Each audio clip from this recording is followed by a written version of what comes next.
পাঠশালাৰ পৰা আহিছোঁ। কেনেকুৱা লাগিছে? ভালেই লাগিছে। বাইদেউ ক'ৰ পৰা আহিছে? পাঠশালাৰ পৰা আমি এটা পৰিয়ালে। কেতিয়া আহিছে? ৰাতিপুৱা 11 আজি আহিছে। প্ৰথমবাৰ আহিছে নে এটা আগতে? প্ৰথমবাৰ আহিছে। কেনেকুৱা লাগিছে মানে? ভালেই লাগিছে। ভিতৰত গৈছিলে? গৈছিলোঁ। কি দেখা পালে? আমাকতো গড়ে খেদিলে। খেদিছে? ঘৰতে হয়। অভিজ্ঞতা বুলি ক'ব পাৰিব। ভালেই অভিজ্ঞতা, কিন্তু ভয়ো লাগিল অলপ। আৰু কি দেখা পালে?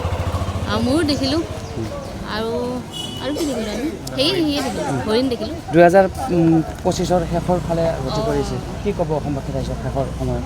একো নাই, সকলোৱে আহক এইফালে অকণমান চাই চাওক, এক্সপিৰিয়েঞ্চ কৰক। ভাল লাগিছে। প্ৰথমবাৰৰ কাৰণে আহিছে নেকি মানাহ ৰাষ্ট্ৰীয়? আজি জীপ চাফাৰী কৰিব? আগতো কৰিছিলোঁ আৰু এবাৰ কৰিম। ভূটান যাব নেকি? চাওঁ, যদি সময় হয় তেনেহ'লে যাম। অসমবাসী ৰাইজক কি আহ্বান জনাবা?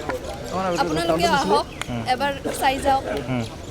সেইটোৱে এডভেঞ্চাৰ ফিল হ'ব, ভাল লাগিব।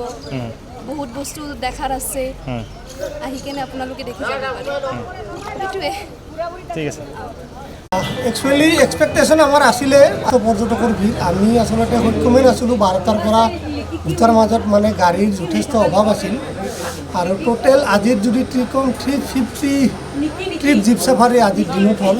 আৰু আশা কৰোঁ যদি এনেকুৱা দিন আৰু প্ৰতিটো মাহতে হয়, আমাৰ যিখিনি পৰ্যটকৰ লগত জড়িত থকা ব্যক্তি সেইসকলকে ইকনমিকেলি অলপমান মানে ভাল ফল পাব। আশা কৰোঁ আগন্তুক দিনত এনেকুৱা দেখা পাম বুলি।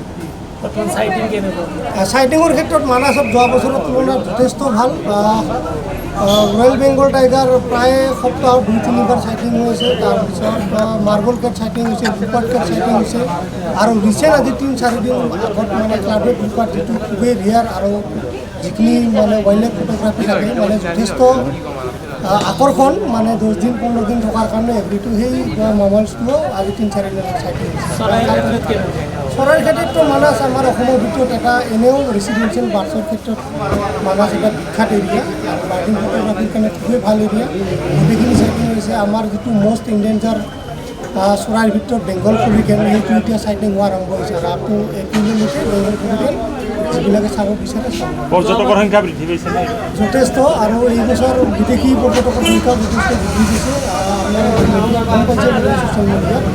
আৰু আশা কৰোঁ এনেকৈ যদি মানে electronic media, print media, social media যিখিনি কাম কৰি আছে, আগন্তুক দিনত আমি মানাহক কাজিৰঙাৰ লেভেলত আগবাঢ়িব বুলি ভাবোঁ।